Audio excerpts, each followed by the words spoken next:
Arda Güler's transfer to Arsenal. Sterling finally leaves Chelsea for Crystal Palace. Barcelona has found a successor for Lewandowski. And Ousmane Dembélé will leave PSG in a scandal. All this and more coming up right now. Reputable insider Ben Jacobs reports the start of a major transfer game surrounding Julián Álvarez. In the year 2026, the Argentine's situation at his current club has attracted the attention of a number of European giants, but it is Barcelona that is making the most concrete steps.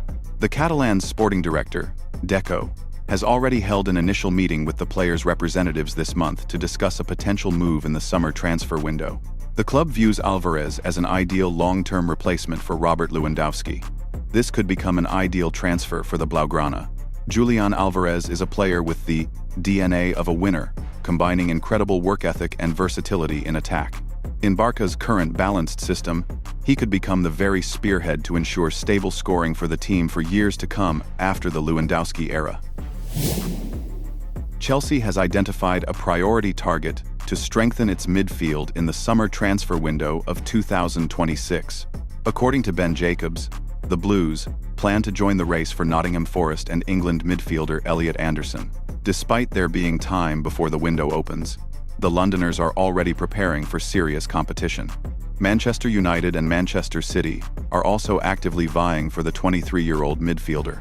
Anderson became one of the main revelations of the last season, demonstrating incredible progress and versatility. For Chelsea, this is a chance to add energy and English character to the center of the pitch.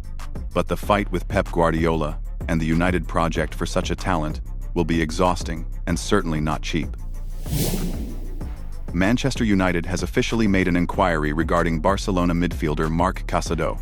According to Mundo Deportivo, the Mancunians want to study the player's situation and availability for a transfer in the near future in detail. Casadó is being considered by the club as an alternative to their main shortlist, which includes names such as Carlos Baleba, Adam Wharton, and Elliot Anderson. Casadó became a real revelation in the Catalans' midfield, demonstrating maturity and tactical intelligence beyond his years. For United, this is an attempt to add brains to the pivot zone, but luring a key La Masia graduate from the current Barca will be an extremely difficult and very expensive task. Raheem Sterling is determined to finally leave Chelsea by the end of this month. According to the latest information, London's Fulham and Crystal Palace have already made official inquiries regarding the transfer of the English winger. Both clubs see the experienced player as a reinforcement for the attack in the second half of the season. In addition to Premier League representatives, interest in Sterling is being shown by Italy's Napoli, which has already held preliminary contacts. However, a serious financial hurdle stands in the way of a move to Naples. Raheem's current salary significantly exceeds Serie A limits. A transfer to Italy will only become possible if Chelsea agrees to cover part of his salary until the end of the contract term. Sterling has become a prisoner of his massive contract at Chelsea. A move to Fulham or Palace looks like the most logical step to maintain his career in England, while the Napoli option currently seems too complicated due to the player's financial appetites. PSG president Nasser Al-Khelaifi made an ambiguous statement regarding the future of Ousmane Dembélé, despite the club's chairman calling the Frenchman a legend and the best player in the world. The issue of a new deal has reached a deadlock. Al-Khelaifi emphasized that a strict salary cap is now in effect at PSG, and the club does not intend to break it even for its leaders. Dembélé's current contract runs until June 30th, 2028, but negotiations for an extension have already begun. The main stumbling block is finances. After winning the Ballon d'Or in 2025, the player's appetites grew.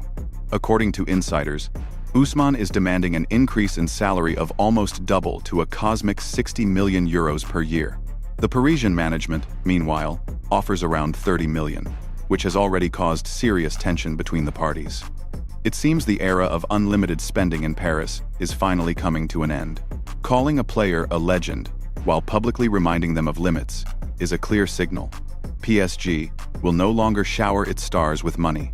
If Dembélé does not curb his appetites, his contract until the year 2028 may be his last deal with the Parisians.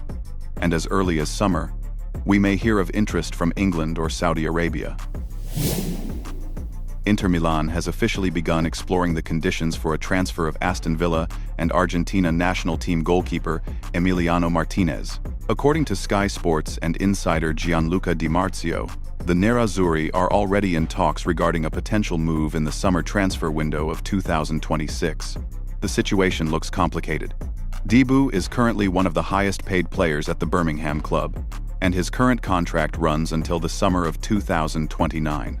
For a deal with the Italian giant to become a reality, the world champion would have to take a significant pay cut. Recall that Martínez was previously a priority target for Manchester United, but the Mancunians chose Senna Lamens on the final day of the summer window. For Inter, this is an attempt to get not just a goalkeeper, but a real dressing room leader with a winner's mentality. However, everything comes down to finances. Whether Martínez, at 33 years old, will want to sacrifice a lucrative contract in the Premier League for a new challenge in Italy is a big question. London's Arsenal has seriously set its sights on Real Madrid midfielder Arda Güler, viewing him as a potential reset. Following the Martin Ødegaard scenario, the Gunners are ready to pay an impressive €80 million for the 20-year-old Turk. Mikel Arteta is a big fan of Guler's talent and believes that in his system, the player will be able to flourish much better than in Madrid.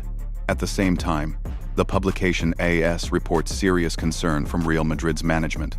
Club bosses are dissatisfied with the development of not only Guler, but also 18-year-old Franco Mastantuono, for whom they paid about $70 million in the summer, and who is actively of interest to Chelsea. The club believes that both players are not progressing according to expectations and are in a state of yellow alert. This season, Guler has scored 3 goals and provided 7 assists, while Mastantuono only recently scored his first goal for the Whites. However, their performance in critical moments, especially after the disgraceful cup exit to Albacete, raises many questions. For Guler, Arsenal could be a real salvation. There is currently too much pressure and chaos at Real, following coaching changes, while a clear Arteta system awaits him in London. If the Whites are truly disappointed, then $80 million is an offer that Perez will find hard to refuse, even despite Arda's status as a player of the future. Coventry City head coach and Chelsea legend Frank Lampard has become the top contender for the post of Crystal Palace manager. According to TalkSport, the Eagles management views Frank as an ideal replacement for Oliver Glasner.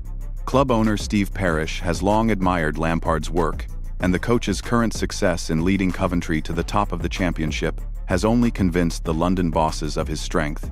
In addition to Lampard, the names of Spanish specialists figure on Palace's shortlist: Íñigo Pérez from Rayo Vallecano and Pepe Bordalas from Getafe. However, it is the Englishman's candidacy that is currently the priority. The work at Coventry has become a real renaissance for Lampard and has proven that he is capable of delivering results when he has trust and time. A return to the Premier League through the Crystal Palace project looks like a logical next step in his coaching career, where he can finally shed the trail of failures from his time at Everton. That's all for today. Thanks for watching. Drop a like if you enjoyed it, and let me know your thoughts in the comments. Wishing you happiness, health, and great football.